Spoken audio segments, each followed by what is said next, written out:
Hello friends, this is Vinay from IS Interview. Today we will discuss a relatively new topic which is semaphore in Swift. This is the important questions related asked in an iOS interview.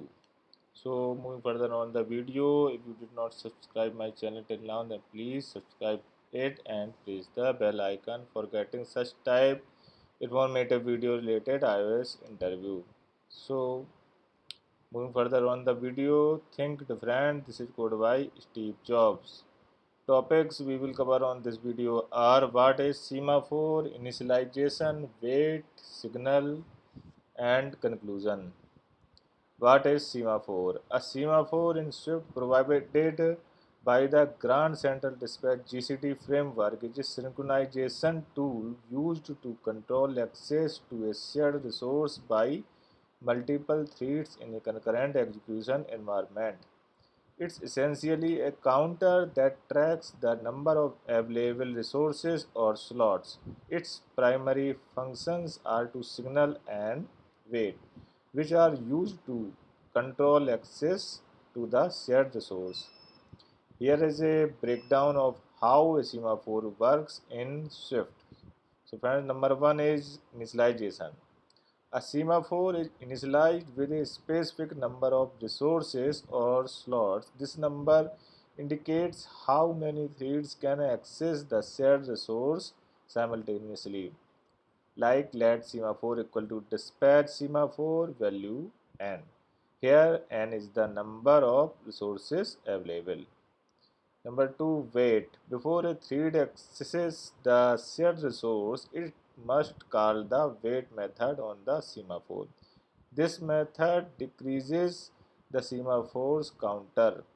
Semaphore dot wait. If the counter is greater than 0, it means a resource is available and the semaphore decrements the counter and allows the thread to proceed.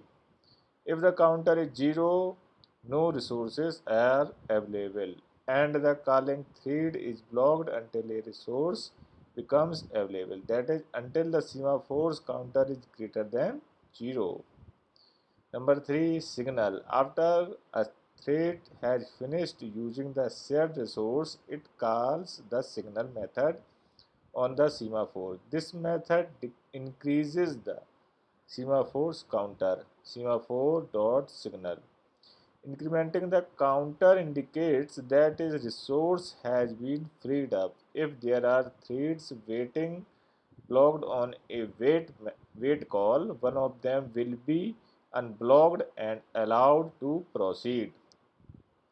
So friends, now moving on conclusion, semaphores are particularly useful for managing limited resources in a concurrent environment, such as limiting the number of concurrent network connections or accessing a file concurrently. They help prevent race conditions by ensuring that only a limited number of threads can access a shared resource at a given time. However, semaphores can introduce complexity and potential issues such as deadlocks if not used carefully. It's important to balance their use and ensure that resources are always signaled after waiting to avoid blocking threads indefinitely.